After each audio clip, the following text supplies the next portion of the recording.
Bonjour, bonsoir, soyez une fois de plus les bienvenus sur mon direct. Vous êtes chez vous, comme on dit souvent en espagnol, mi casa su casa. On est ensemble, le parcours sera long, mais par la grâce de Dieu, on va y arriver. Évidemment, la marche des grandes nations, comme la marche des grands hommes, entrecoupée de difficultés, de défis, de situations. Alors, comme je le disais, lorsque nous sommes en face d'une situation, la question est de savoir comment nous allons réagir. Parce que la situation, elle est déjà là. Mais c'est notre réactivité, notre capacité à réagir, à dominer la situation, nous imposer, qui fait la différence. C'est en cela qu'il y a, je peux me permettre de le dire, et je ne crois pas qu'un pasteur ou imam pourra dire le contraire. On dit qu'il y a la foi. Mes respects, ma chérie Julienne Yoro. On dit qu'il y a la foi, mais moi je dirais plutôt il y a deux foi. Je ne parle pas du foi, je parle de la foi. Il y a deux foi.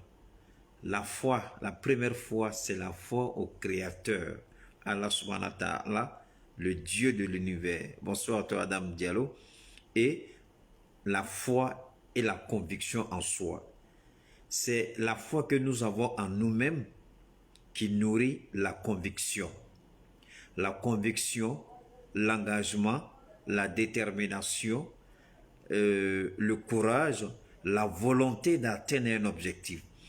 Lorsque nous n'avons plus cette foi-là en nous, c'est-à-dire que nous perdons toute capacité d'être appelé, être raisonnable, être de dignité, homme d'honneur, homme de parole.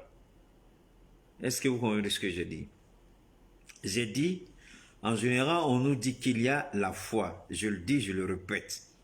Je ne vais pas faire toute une dissertation là-dessus, mais j'aurais été heureux quand même de disséquer, n'est-ce pas, ce sujet-là avec vous en temps normal, dans des situations ou circonstances beaucoup plus favorables. Mais vu qu'on est tenu par le temps, je vais être assez bref. Il y a la foi en un créateur, le créateur du ciel et de la terre, celui en qui nous croyons. Cette foi est la base de notre croyance en une divinité céleste, une divinité qui est au-dessus, ce qu'on appelle en philosophie le supranational, au-dessus de toute considération, n'a rien à voir avec la foi que nous avons. Voilà, excusez-moi pour du peu. Je crois que j'étais un peu, si je peux me permettre, ma mémoire était un peu bourrée là. Donc je vais voulu, si j'allais rapidement libérer un peu de mémoire, faire un peu d'espace pour qu'on puisse communiquer. Alors, comme je le disais, la foi. Si nous perdons de vue cette foi-là, si nous perdons de vue cette capacité que nous avons en nous, cette ressource que nous avons en nous, nous ne pourrons mener aucun combat. Bonsoir à toi, ma chérie Sani. Nous ne pourrons gagner aucun combat. Nous ne pourrons participer à aucun combat. Nous n'aurons aucun engagement. Nous ne serons rien. Nous n'allons valoir à rien. C'est-à-dire que nous serons tout simplement l'animal qui ne pourra pas dépasser le Rubicon. C'est-à-dire que nous allons rester à un état primitif, à un état primaire, croyant que nous sommes avec les autres, mais en réalité, quelque chose nous retient. Alors, vous allez sortir pour dire, le sorcier est contre moi.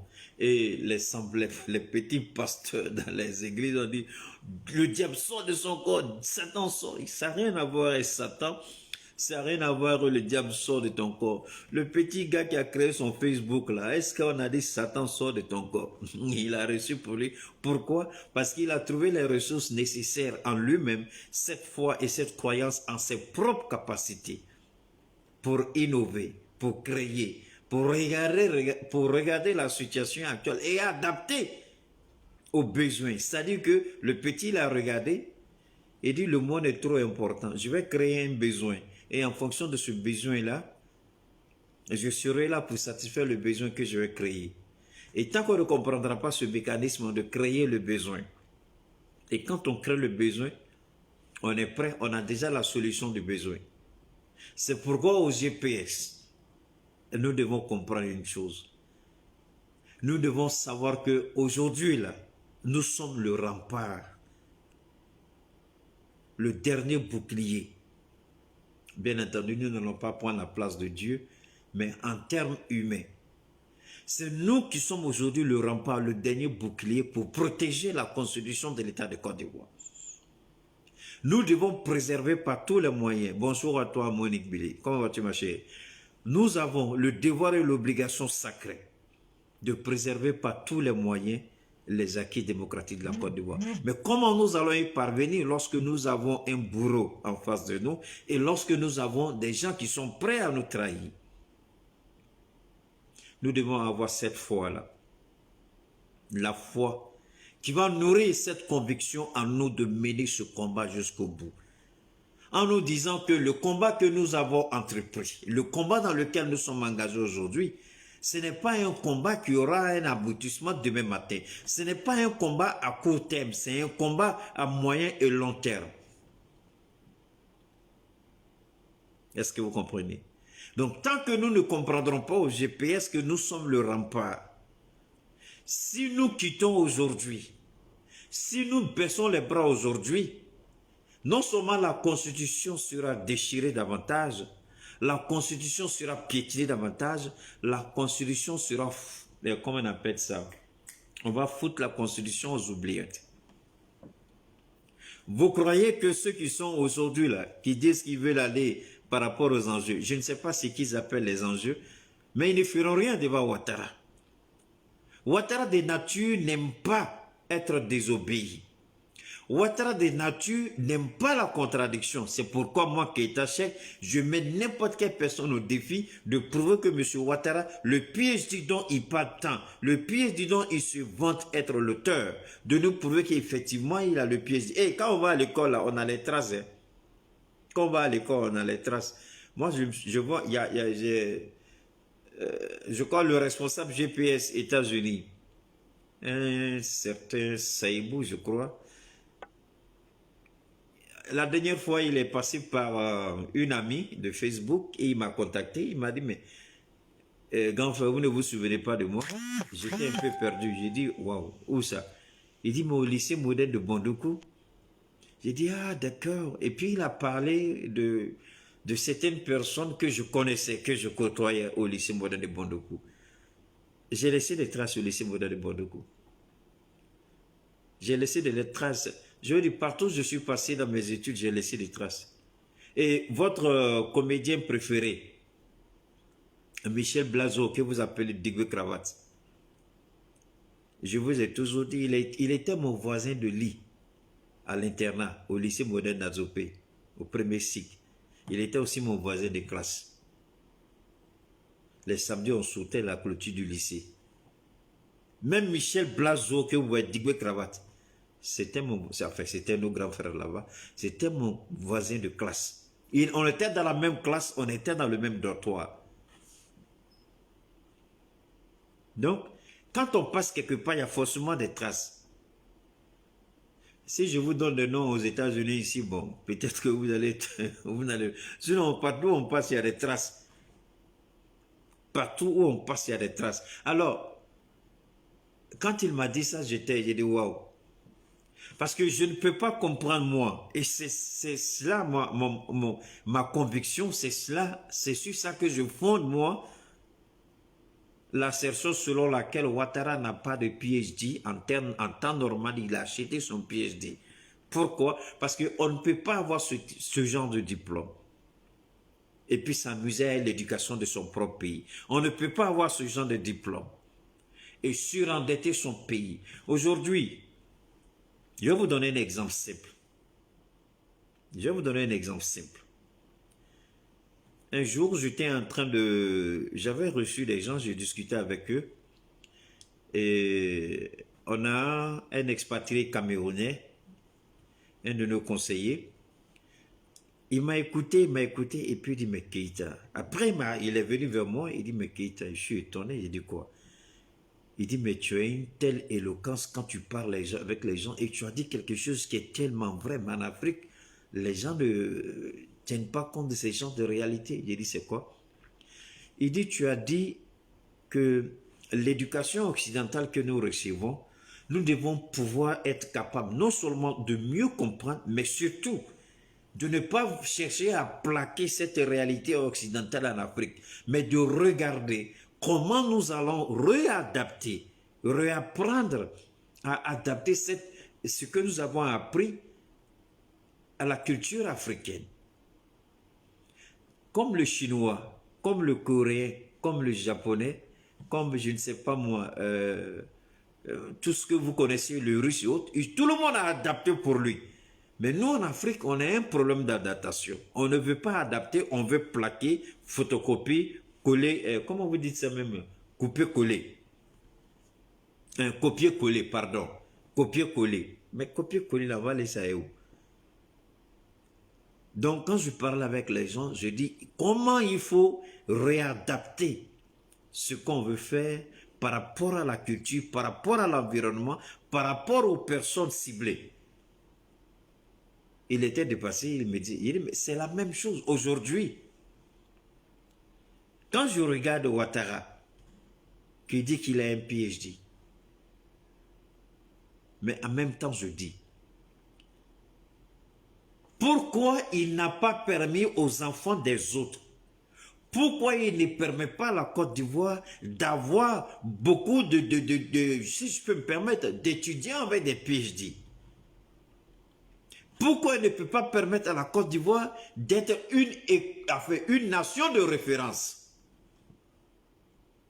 Mais avant, quand tu sors un diplôme de fouille, tu t'es respecté. Même diplôme de Bédier, tu t'es respecté.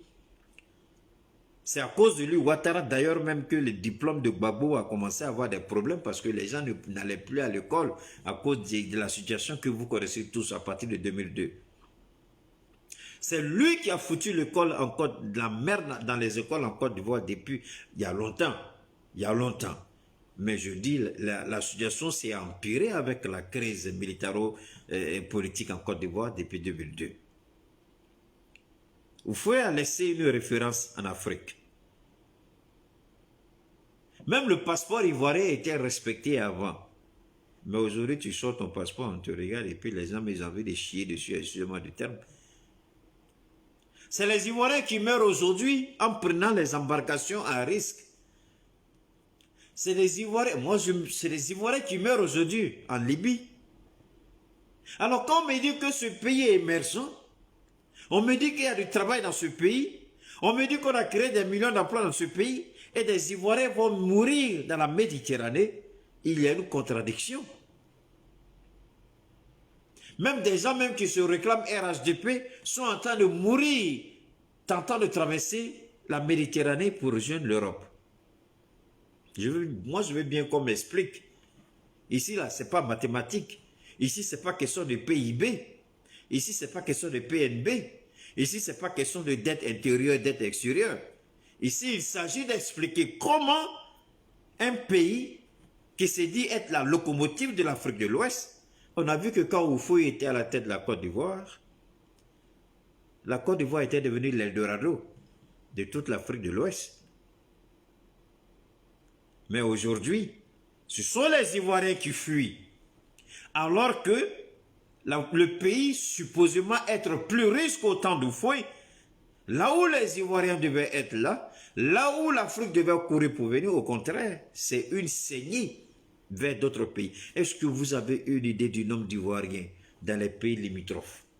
Le nombre d'Ivoiriens au Burkina, le nombre d'Ivoiriens au Ghana, le nombre d'Ivoiriens au Libéria, le nombre d'Ivoiriens en Guinée, au Sénégal, au Mali, au Burkina. Vous n'avez même pas une idée. Mais cependant, on nous dit qu'il est le meilleur président. Après au fouet. Sinon qu'il égale même au fouet. On nous dit qu'il a réalisé plus que... Mais comment les Ivoiriens vont-ils alors mourir à la Méditerranée? Depuis quand vous avez vu quelqu'un qui a vu le bonheur, qui tourne son dos à son propre bonheur et puis dit je préfère la mort? Mais la traversée de la Méditerranée, il y a eu des documentaires là-dessus. Les gens disent on préfère mourir que de subir cette humiliation qu'on vit dans notre propre pays. On préfère mourir que de rester. Je regarde ça, je suis dépassé. Alors quand GPS dit, à travers son président qui va forer sortir, excusez-moi les pro-Gbagbo, excusez-moi les Gore, cette fois-ci nous ne serons pas sur la même ligne, vous pouvez m'insulter, cela me dit très peu parce que je sais que je suis dans la vérité. J'ai du mal, même si le président Koudou Laurent Gbagbo a subi une humiliation, une trahison, une injustice. Mais je crois que Dieu l'a rétabli dans ses droits en faisant en sorte qu'il soit innocenté par la justice. Et à cet effet, je crois que Gbagbo devait regarder de plus près la situation des Ivoiriens que de se soucier de son propre sort pour entrer en Côte d'Ivoire. Parce que Dieu a déjà géré son cas. Vous savez, et pourtant moi j'avais vu ça. J'ai bien vu que Gbagbo Laurent sera libéré, mais il sera un très mauvais politicien s'il veut s'engager de nouveau dans la politique. Je crois que s'il avait écouté la voix de la sagesse, il aurait compris qu'il est temps pour le Gbagbo Laurent de tirer sa révérence, c'est-à-dire de se mettre à l'écart et laisser la responsabilité du Front populaire ivoirien soit à sa femme, soit tout simplement chercher à unifier son parti pour éviter ce qui arrive aujourd'hui. Alors, vous voyez que même aujourd'hui, pour aller à ces élections, soi-disant législatives, Afin Guessan a déjà posé plainte contre le groupe de Laurent Gbagbo à cause de l'usage abusif et illégal du logo. Mais ce que Afi oublie, le RHDP a toujours fait usage illégal et abusif des logos de PDC-RDA. Tout récemment, ils ont essayé de modifier, ils ont fait l'éléphant d'une certaine manière, contrairement à l'autre éléphant. Je crois qu'ils ont fait une petite modification, mais ils sont restés là. C'est-à-dire que le commun de mortels qui a très peu de... qui n'a pas d'œil d'observateur peut tout de suite croire et toujours que c'est le PDCI. C'est la technique qu'ils ont fait pour juste dire au PDCI, on a changé, laissez-nous tranquilles. Alors qu'en réalité, la ressemblance est très forte. Ça, c'est ce qu'on appelle la propriété intellectuelle, mais c'est des voleurs. Mais quand on a un président voleur, donc quand vous volez le logo des gens, ça ne doit pas surprendre quelqu'un. Alors donc, je demande au GPS, c'est pourquoi je dis j'ai un message pour le GPS. Vous devez trouver en vous-même cette foi. La foi de dire que nous n'avons pas droit à l'erreur. La foi qui vient nourrir votre engagement, votre détermination, votre courage, votre volonté pour aller de l'avant. Oui, il y a la foi en Dieu. Mais si on n'a pas foi en soi-même, tout ce qu'on entreprend est voué à l'échec. Quand on a foi en soi-même, on trouve les ressources nécessaires en soi-même pour réaliser l'impensable selon l'être humain. Il est important qu'on commence à comprendre que nous sommes les seuls gardiens restants aujourd'hui pour sauvegarder le peu de crédibilité qui reste de la constitution de l'État de Côte d'Ivoire. Cela revient au GPS. J'ai dit bien, je mets Gbagbo Laurent à l'écart parce que Gbagbo Laurent a déjà prouvé qu'il n'est pas intéressé par le respect de la Constitution, du fait qu'il ait accepté à ces élections, pour nous la cause est entendue. On ne peut pas toujours venir parler de Laurent Gbagbo. Il a fait ce qu'il avait à faire. J'ai dit ce que j'avais à dire. Je ne le regrette pas. Je vais dire, répéter jusqu'à ce que cela rentre dans les oreilles de ceux qui doivent entendre. Je parlerai Tant que j'aurai envie de le dire, je le dirai. Personne ne me dira de me taire parce que c'est Gbagbo Laurent. Peu importe qu'il soit Gbagbo ou qu'il soit qui. Il a commis une erreur et on doit le dire. Maintenant, la femme sorcière avec laquelle il est là. Bon, je dis sorcière, je ne la connais pas, elle ne me connaît pas, je ne vais pas lui manquer de respect. Mais quand je dis sorcière, c'est par rapport au comportement. Parce que on se pose la question si c'est lui-même qui agit. Hein. Au GPS, ce que je peux dire, le président qui va forer Soro aujourd'hui, s'il vous plaît, déposez ma vidéo sur la fusion est en train de se faire. Essayez de partager sur les différentes plateformes, des cellules là qui sont en fusion pour devenir un parti. Mettez tout ça ensemble, c'est-à-dire que déposez les vidéos là dans les différentes plateformes des cellules GPS ou si vous voulez des mouvements de soutien au président Soro. Il est important aujourd'hui de comprendre cette philosophie-là, c'est-à-dire que nous n'avons pas droit à l'erreur. Il ne s'agit plus pour nous de sortir insulter ou crier, non pas du tout. Ou, connaissant déjà la réalité du terrain, que peut faire GPS face à une opposition qui a décidé d'aller aux élections? Beaucoup nous diront, mais il n'y a plus rien à faire, c'est fini, c'est gâté. Bonsoir à toi, cher frère, sois le bienvenu. Je ne dirai pas son nom parce que vous allez le remarquer, lui il est très discret. Vous allez être très surpris. Vous allez être très surpris. Parce que la question pour nous, vous allez vous poser la question, mais comment on peut mener un combat lorsque déjà l'opposition, dans sa grande majorité, a décidé d'aller à ces élections? D'abord, nous allons garder notre crédibilité. 2, nous allons garder notre dignité. Vous allez me dire, mais en politique, est-ce qu'on a besoin de crédibilité? En politique, si vous n'avez pas de crédibilité, si vous n'avez pas de dignité, si vous n'avez pas d'honneur, si vous n'avez pas la parole respectée, personne ne vous fera confiance. Ils vont aux élections. Vous croyez que les gens leur feront confiance? Non, pas du tout. Je l'avais démontré par le passé. Ouattara avait le dos au mur. Vous voulez savoir comment Ouattara avait le dos au mur? Est-ce que je dois me répéter tous les jours? Je vais le faire quand même. Adama Bitogo, c'est pas moi. Adama Bitogo, vous l'avez entendu, vous l'avez lu dans les journaux, vous l'avez lu partout. Adama Bitogo a dit, le président Ouattara est allé à ces élections moralement abattu. Dites-moi, à Bouaké, vous avez entendu le président Ouattara parler à Bouaké pendant la campagne. Est-ce que l'homme qui était en train de faire campagne là, l'homme qui allait s'asseoir pour dire que s'ils n'ont pas l'argent, ils n'ont qu'à venir, je vais leur donner l'argent. L'homme comme ça, là, il était moralement abattu. Enfin, pour nous, est-ce qu'il avait l'air d'être quelqu'un qui était moralement abattu? Non. Si Ouattara était moralement abattu, c'est parce que nous avons fait un travail de fond et la population, c'est vrai que c'était désordonné. Il aurait fallu d'un minimum d'organisation comme je l'ai demandé.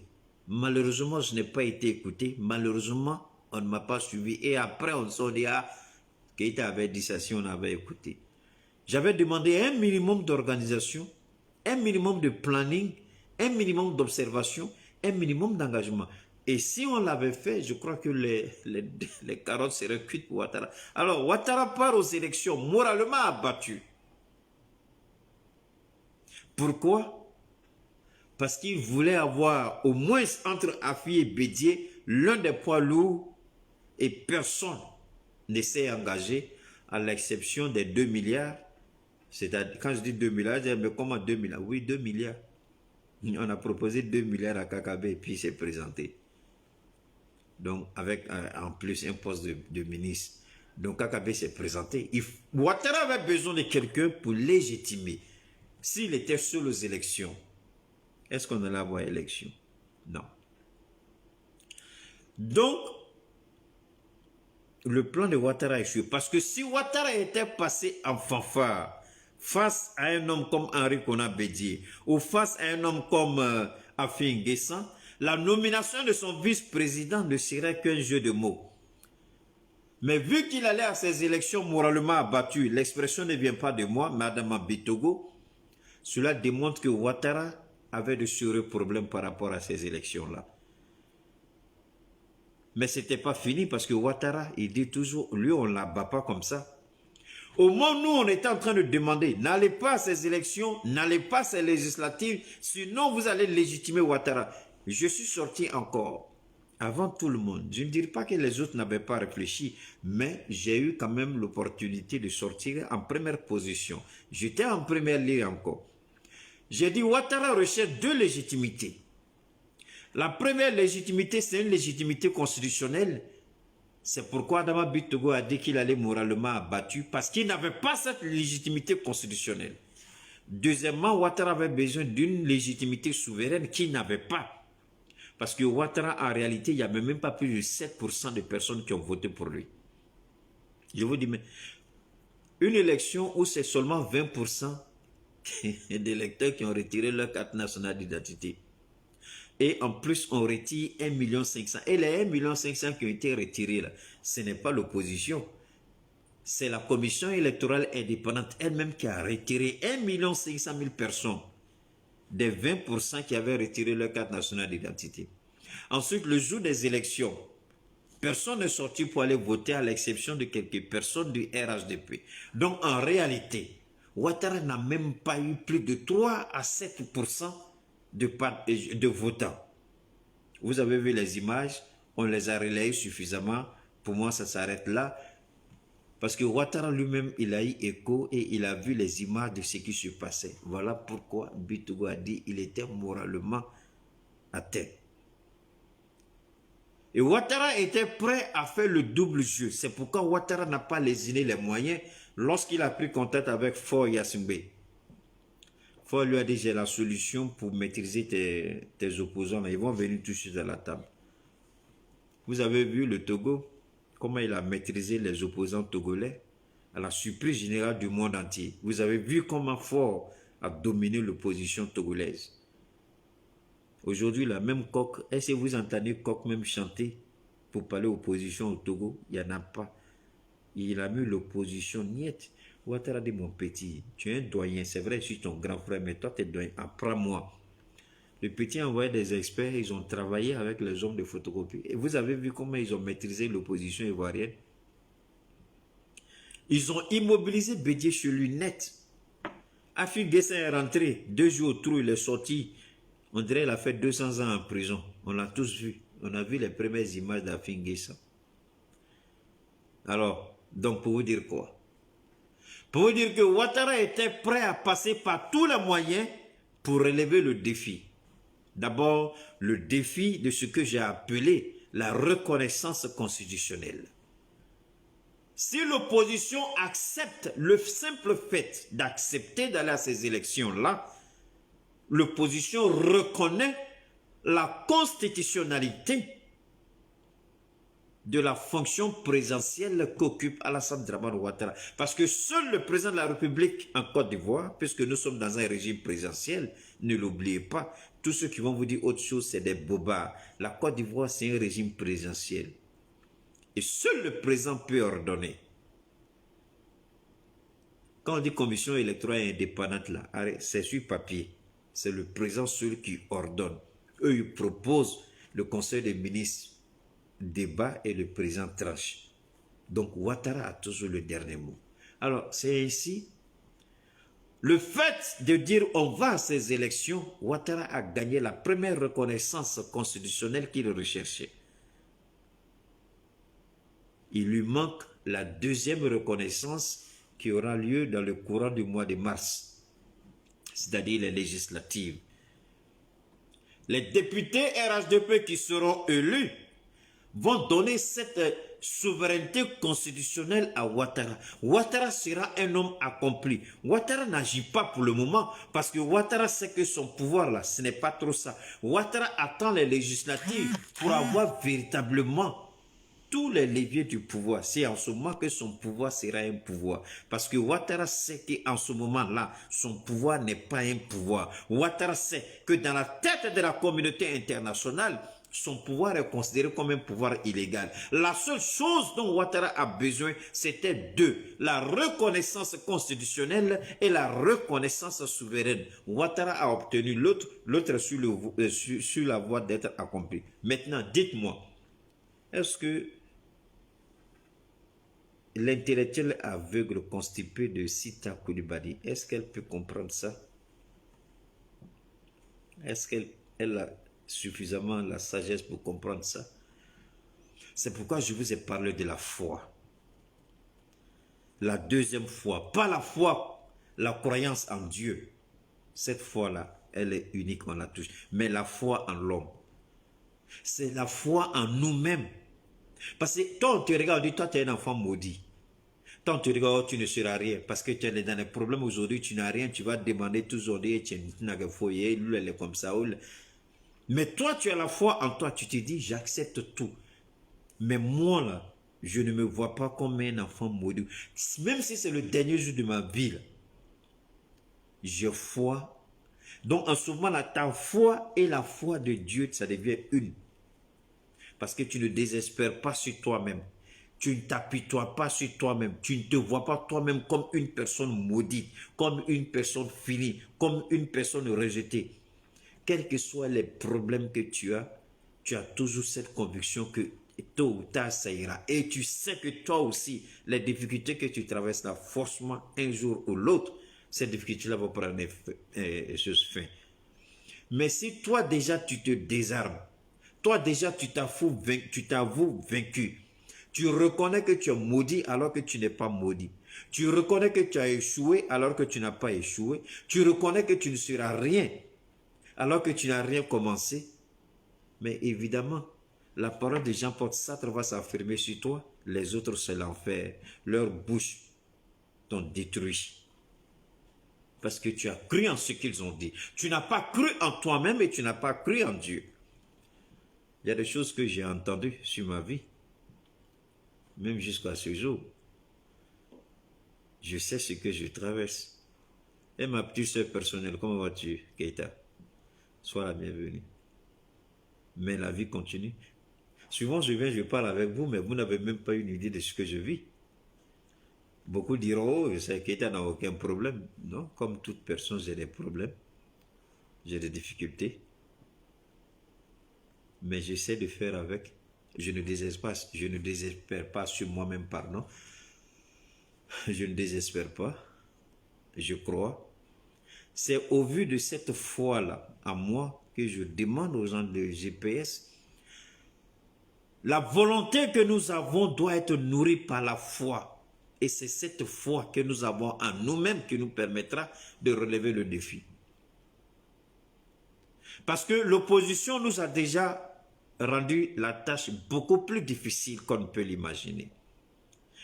Ouattara, ces législatives-là vont ouvrir tellement de portes à Ouattara que l'opposition n'a même pas une idée de la bêtise qu'elle a faite. Parce que ces législatives-là vont permettre à Ouattara, d'abord, soit de modifier la Constitution, c'est-à-dire balancer son petit frère à la présidence de l'Assemblée nationale, comme je vous l'ai dit hier. Si lui, il est président de l'Assemblée nationale, Ouattara va changer la Constitution, Ouattara va, comme on appelle, supprimer le poste de vice-président. Et Ouattara va revenir à la Constitution de 90, qui fait du président de l'Assemblée nationale le dauphin constitutionnel en cas de vacance du pouvoir.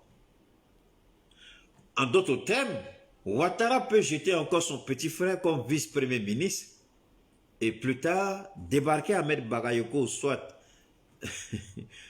à la présidence de l'Assemblée nationale et prendre une ordonnance qui fait du Premier ministre le président intérimaire, comme lui-même il a été au temps de Fouet, le président intérimaire jusqu'aux nouvelles élections. Donc, ces législatives-là vont permettre à Ouattara de pousser les pions qu'il faut, placer les hommes qu'il faut, tracer, c'est-à-dire la nomenclature qu'il faut pour gouverner la Côte d'Ivoire les 5 prochaines années, sans ou avec Ouattara ou sans Ouattara. C'est législatif et ils n'ont rien compris. Eux nous ont parlé d'enjeux. Ils n'ont pas poussé assez loin leur réflexion pour comprendre que c'est un piège de Ouattara.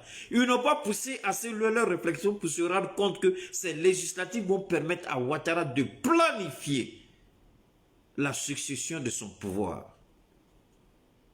Parce qu'ils se sont limités, ils se sont bornés à des calculs stupides, dire qu'on est majoritaire. Vous n'êtes pas majoritaire. Non. Si ces élections ont été boycottées, c'est parce que le peuple a été désabusé. Le peuple a été trahi. Le peuple a été frustré. Et nous avons joué un rôle important. C'est pourquoi aujourd'hui, nous, on se lève, on demande à ce peuple frustré, désabusé, trahi, manipulé, de dire non à ces élections-là. C'est pourquoi nous demandons au peuple de ne pas aller à ces élections-là. Bonsoir à toi, Rama, comment vas-tu?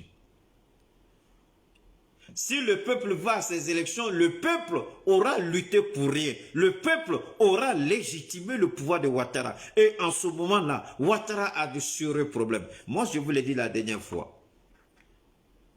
À la présidence, ils se sont posé la question, comment Keïta sait que Ouattara est en train de pousser les pions par rapport à Témé Brahima. Parce que je vous l'ai dit, si Ouattara avait nommé son petit frère comme ça, il va créer un problème. Soit au niveau de RHDP, parce qu'il y a des grincements dedans, Ouattara sait qu'au RHDP, on ne veut pas qu'il nomme son petit frère. Mais Ouattara ne voit personne d'autre en qui il a confiance en dehors de son petit frère.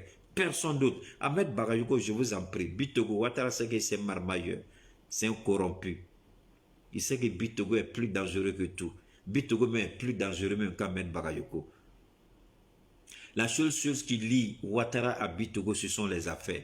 Bitogo est la couverture de Ouattara. Tous les contrats qui sont donnés à Bitogo là, vous croyez que Ouattara est fou pour donner ces centaines de milliards de contrats, ces 1000 milliards de contrats à Bitogo? Vous croyez que Bitogo a une intelligence assez classe pour que Ouattara lui donne ça? Non. L'entreprise de l'autre là, le gars du Front Populaire que Bitogo a volé là, c'est une entreprise que Ouattara même a favorisée. Donc, Bitogo n'est là qu'être le gestionnaire, mais en tant que gestionnaire, il faut dire, quand tu donnes les arrachés à quelqu'un de griller, ne regarde pas dans sa bouche. Donc, Ouattara ne regarde pas dans la bouche de Bitogo. Bitogo mange aussi, mais la grosse part, ça passe par des comptes cryptés, des comptes à travers le monde entier. Ça passe au moins par une dizaine de comptes, au moins par 20 serveurs. L'argent disparaît, après ça revient sous votre nez, vous ne savez même pas où l'argent est parti. Ouattara a des spécialistes pour ça. Sa femme a ça. Bitogo n'est qu'un petit. Allez-y regarder le compte de Bitogo. Vous allez voir, il y a combien dedans. Bitogo n'a rien. Il fait la grande gueule si comme il a les moyens. Il n'a rien. Tout l'argent là, c'est pour Ouattara. Les contrats qu'on lui donne là, c'est le contrat de Ouattara. C'est la relation que Ouattara a avec Bitogo. Si vous ne le savez pas, moi je vous dis aujourd'hui, même Chris Yapi, jusqu'à présent, il n'a pas pu casser ce papier, mais moi il y a longtemps, je vous ai dit ça. Mais un jour viendra peut-être où il va entendre. Moi je le dis aujourd'hui. Je le dis. L'homme d'affaires qui est ami à Ouattara, c'est Bitogo. Abana. Ce n'est pas que Ouattara aime la tête du gars. Ouattara, quand tu fais son affaire, il te met à côté de toi. Contrairement à beaucoup de nous. Donc voilà comment... Alors, donc oublions ça. Alors, voilà la réalité que l'opposition ivoirienne n'a pas été capable. Partagez, je vous en prie, parce que Facebook, je vous l'ai dit, je vous le dis tous les jours, Facebook me réduit. Sinon, vous pouvez quand même... C'est inadmissible que moi, je sois en direct. Et c'est ce chiffre que vous voyez sur vos écrans, vous savez que c'est pas possible. Donc Facebook me réduit parce que Facebook veut absolument que je passe par la version payante. Hein? Donc moi je ne ferai pas ça. Alors je ne vais pas payer pour qu'on me regarde. Donc si vous voulez vraiment que les gens profitent, à vous de partager au maximum. Partagez autant que possible. Partagez en tout cas. Je vous remercie parce que vous partagez beaucoup. Après les directs, je vois que vraiment les partages sont énormes. Continuez à partager 20 fois, 30 fois, 50 fois. Parce que Facebook a mis un feed pour bloquer. Parce qu'il y a des gens qui recevaient avant les notifications quand ils sont en direct, ces gens-là ne reçoivent plus. Je suis étonné même des gens même qui sont déjà amis. Est-ce que vous voyez encore Awa Djabi sur mon truc Facebook? Vous ne la voyez plus. Je ne sais pas par quel miracle elle avait été déconnectée. Elle m'a envoyé une invitation. J'ai accepté son invitation. Elle n'a pas pu se connecter. Je l'ai invitée moi-même. Elle a accepté et elle ne peut pas recevoir mes trucs. Awa ne reçoit pas mes notifications. Awa n'est au courant de rien. Est-ce que vous la voyez même sur chose? Alors qu'elle est là, chaque fois je sais qu'elle est là, elle attend, alors que ce n'est pas ma faute. Donc Facebook a bloqué plein comme ça. Il y a plein comme ça qui ont ce problème-là.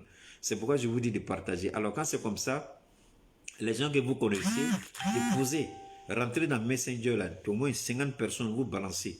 Vous donnez ça comme ça aux gens. Et puis balancez même sur Facebook. Ils vont faire ça après, quand ils seront fatigués là, ils vont libérer mon truc. Parce qu'ils vont voir que moi je ne suis pas dedans. Alors, ben, ici, ça va être ça. Pourquoi dès les départ, ils n'ont pas de n'a qu'à payer? Maintenant, ils laissent les gens sont là et après, ils viennent nous fatiguer. Ils essaient. Ils vont pas t'aider de payer, en fait. C'est une politique, c'est le marketing. Ils vont pas t'aider de payer, mais toi, mais quand tu vas voir de 1000 personnes, tu te retrouves à un certain nombre. Tu as dit, mais c'est qu'est-ce qui se passe? Attends, je vais booster. Ah, ils ont tiré balle à terre avec moi. Alors, donc partagez, je vous en prie, permettez à tout le monde de pouvoir, ceux qui ne peuvent plus voir mes vidéos en direct, permettez à ces gens-là de voir, parce qu'il y a beaucoup de personnes qui vraiment qui appellent, qui passent par des personnes interposées, hein, et puis qui me chose. Je voudrais aussi sincèrement saluer ceux qui m'ont... Je ne savais pas pour être honnête avec vous, je ne savais pas. Parce qu'il y a des messages que j'ai reçus vraiment qui m'ont énormément, énormément ému. Merci à toutes ces personnes-là. Merci. Et... ouais, c'est ça, Doom. Comment vas-tu, mon jeune frère, l'homme dangereux? Alors, donc, comme je le dis, ces législatives-là, c'est une mauvaise interprétation de l'opposition. Elle se dit qu'elle est majoritaire. Elle n'a jamais été majoritaire. Maintenant, nous, on ne va pas. Le GPS ne va pas. Les prosouristes ne vont pas. Si nous, c'est sur le terrain, non? On va voir aussi. J'espère qu'ils seront suffisamment honnêtes, suffisamment sincères pour nous dire. Bonsoir à toi, monsieur Traoré. J'espère qu'ils seront suffisamment honnêtes pour nous dire la vérité sur le taux de participation réel des législatives. Ils ne vont pas nous fournir des taux manipulés comme au présidentiel, mais des taux réels. Soyons sincères. Soyons honnêtes. Une élection législative, même une élection présidentielle, c'est pour 5 ans. Je vais vous donner un autre exemple. La politique, quand on n'est pas prêt pour faire la politique, on ne la fait pas. Hillary Clinton, je vais aller doucement avec vous. Hillary Clinton, après le mandat de son mari, qu'est-ce qu'elle a fait? Elle ne s'est pas présentée automatiquement. Elle s'est présentée comme sénateur de New York. Elle a gagné. Elle a attendu le bon moment. Elle s'est présentée. Elle a trouvé un Barack. Ils sont allés aux primaires. Elle a perdu. Barack l'a prise comme son secrétaire d'État. Elle a fait les 4 ans avec Barack. Elle s'est retirée. Elle a pris 4 ans de repos. Et après les 2 mandats de Barack, 8 ans. Donc, ça fait déjà 12 ans. Est-ce que vous comprenez? 12 ans. Elle revient encore face à Donald Trump. Elle tombe. Ça fait combien d'années? Ça, c'est Hillary Clinton. On met à côté. L'actuel président... oui, c'est vrai, Doom, c'est vrai. L'actuel président, Joe Biden. Joe Biden, il a mis plus de 40 ans au Sénat avant de devenir président. Alors, Nous, on a cette manie de croire que c'est aujourd'hui, c'est dans notre temps là, devant nous là, tout va se régler comme par un coup de bâton magique, on est ceci. Non, non. Nous entamons quelque chose, nous amorçons quelque chose, nous commençons quelque chose. Ce que nous commençons en réalité, nous ne le faisons pas pour nous. Moi, je le dis toujours, je ne le fais pas pour nous. Moi, le combat que je mène là, c'est les enfants des autres qui vont bénéficier.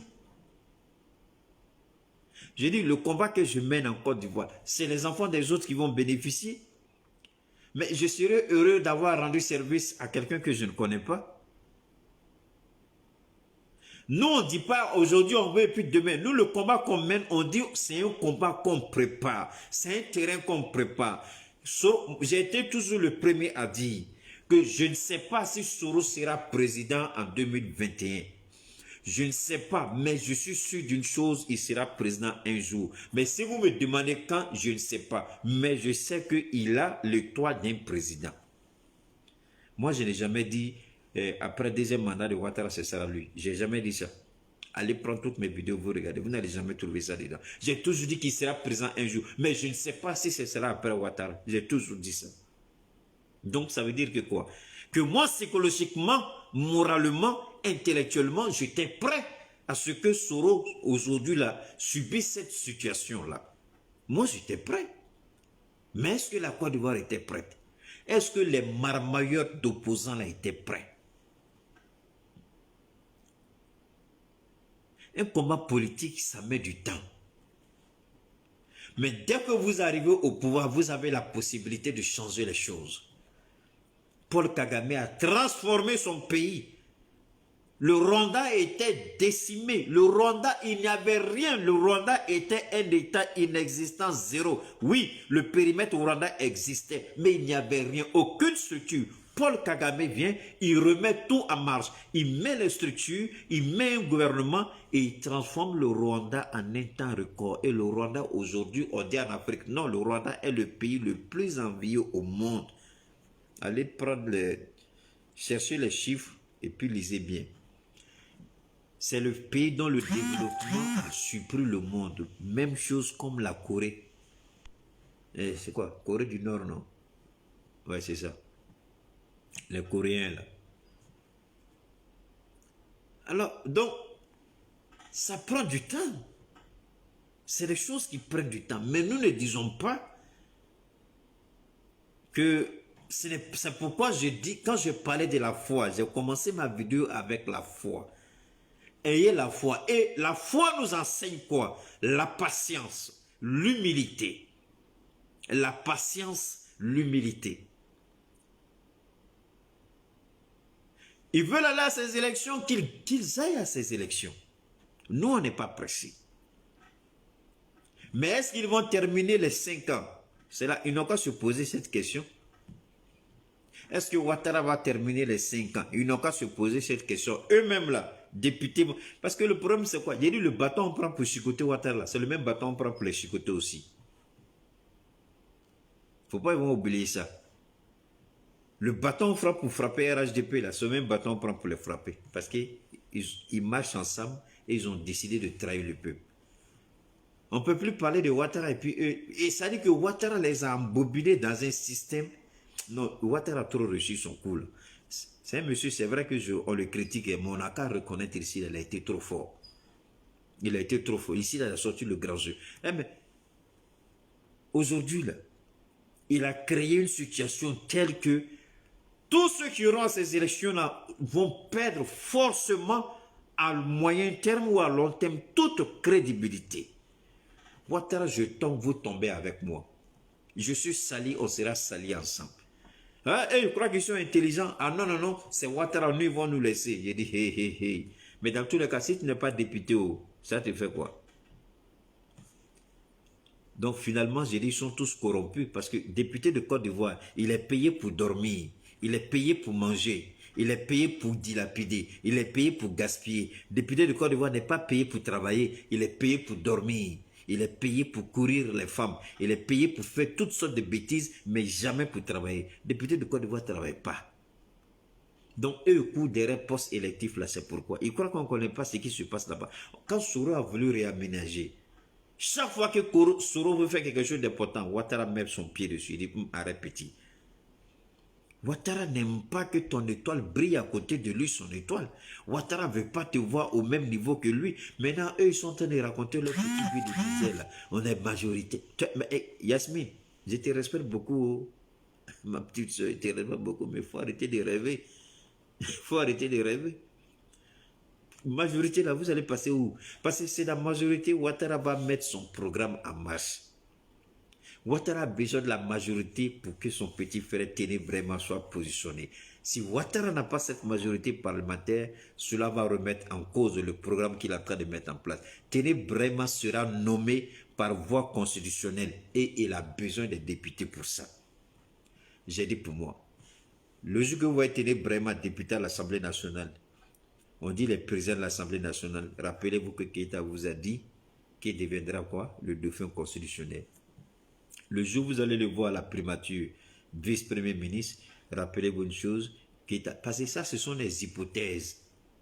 Ce sont, Ouattara part d'un plan A, un plan B, un plan C. Donc, Ouattara est en train d'étudier tous les cas de figure. Comment son petit frère peut devenir son dauphin sans qu'il n'y ait de graissement des dents au RHDP, sans que la population ivoirienne ne se révolte contre lui. C'est ça le dilemme de Ouattara. Et la dernière fois, j'entends, il dit, il est fâché. Mais comment, pourquoi les opposants bêtes là n'ont pas vu ça? Et c'est lui là qui parle de ça. Parce que Ouattara priait Dieu pour ne même pas que quelqu'un voit ce jeu-là. Il dit, Ouattara, tu as menti. Mais au moins, même si on n'a pas pied dit, on peut bénir Dieu, on peut bénir nos parents. On allait à l'école, c'est pas pour rien. Quand même, on réfléchit, non? Parce que si Ouattara a deux choses, deux choix. S'il ne veut pas l'éclatement du RHDP, il y a deux choix possibles. Soit Téné passe par l'Assemblée nationale, soit Téné passe par la primature pour être dauphin constitutionnel. Ce sont les deux voies possibles. Si Ouattara le nomme comme il a nommé Duncan, il va crier. À moins qu'il soit prêt pour affronter une contestation et au sein de son parti et au sein de la Côte d'Ivoire. Ce ne sera pas seulement la Côte d'Ivoire, parce que s'il le fait, l'armée va agresser. C'est pourquoi vous avez vu un moment, il y avait plein de renvois au sein de l'armée, la gendarmerie. Ils ont positionné leurs hommes, mais combien seront-ils? Quand le petit soldat sort, il est fâché là. Est-ce qu'il respecte encore la hiérarchie? Quand le petit soldat sort, il est énervé là. Il respecte encore le général? Il respecte encore le colonel? Non. Le général, colonel même s'il cherche. Donc, voilà un peu. Alors, nous, je vais terminer en disant ceci. Il nous appartient à nous.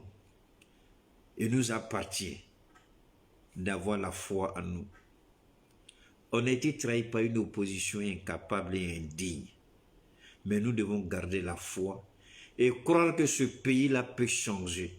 Et ce pays-là ne changera pas si nous n'avons pas la détermination de faire bouger les choses. Mais comment nous allons faire bouger les choses quand nous-mêmes nous sommes hors de l'appareil exécutif ou législatif? Nous allons faire bouger les choses par la voix du peuple. Nous allons préparer le peuple à une véritable révolution. Nous allons préparer le peuple à une véritable prise de conscience. En ce moment-là, ce n'est pas quelqu'un qui va dire qu'il faut sortir pour aller faire quelque chose. Toi-même, là, tu vas, par toi-même, tu vas...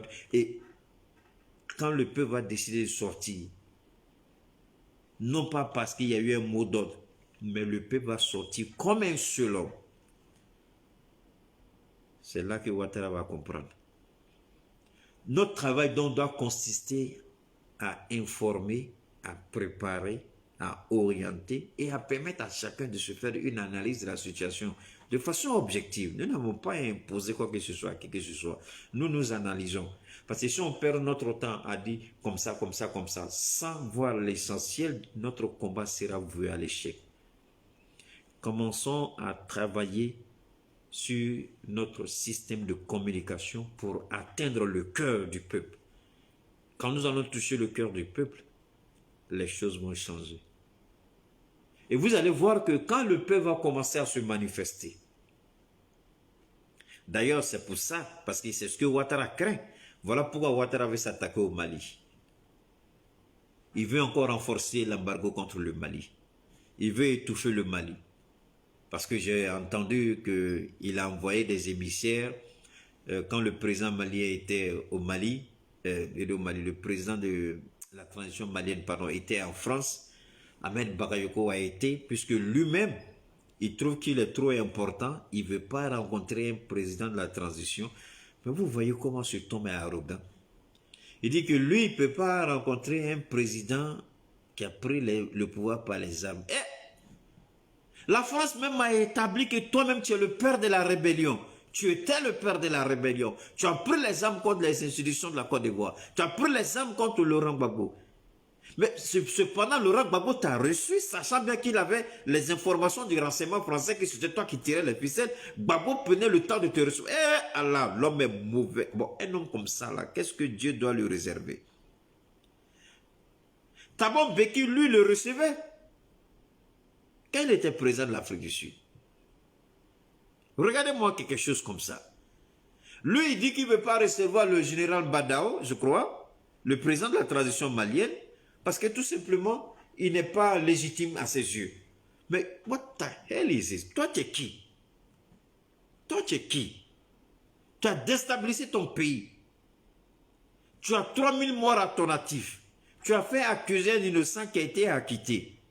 Et toi, tu dis que tu ne veux pas rencontrer l'homme de la transition parce qu'il n'est pas un président légitime, alors que toi-même, tu n'es pas légitime. Tu as été élu avec quoi? 7%. Tu as violé ta constitution. Lui, au moins, il n'a pas violé sa constitution. Lui, il a été appelé pour être président. Toi, tu as violé ta constitution. Tu fais un troisième mandat illégal. Tu dis que tu ne veux pas. Eh là. Eh? Mais vous savez quoi? Ça fait plaisir. Je vous jure, ça fait plaisir. Parce que la fin d'un film comme ça, là, il n'y a rien de plus doux que ça. Apprêtez vos chaises, vos tabourets, payez vos pop-corn, asseyez-vous, mangez. Vous allez voir la fin du film. La fin du film de Ouattara, là, vous allez vous souvenir que Keita a dit ça. C'est un film qui sera trop intéressant. Parce que Dieu aime l'orgueilleux comme les Ouattara, là. Parce que Dieu a déjà préparé leur fin, leur chute, leur destruction de façon minutieuse. Et Dieu n'est pas pressé.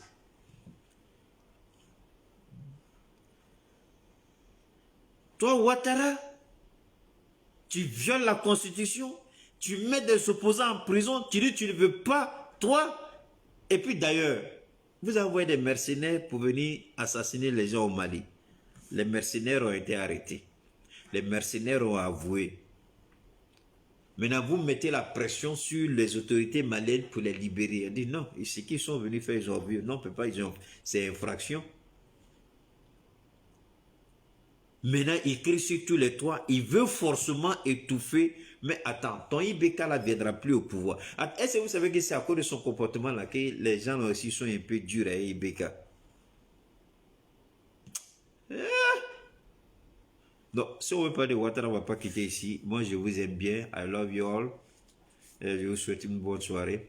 On aura d'autres occasions pour encore parler. Hein? On ne peut pas tout dire en un jour. Bonne soirée, à très bientôt.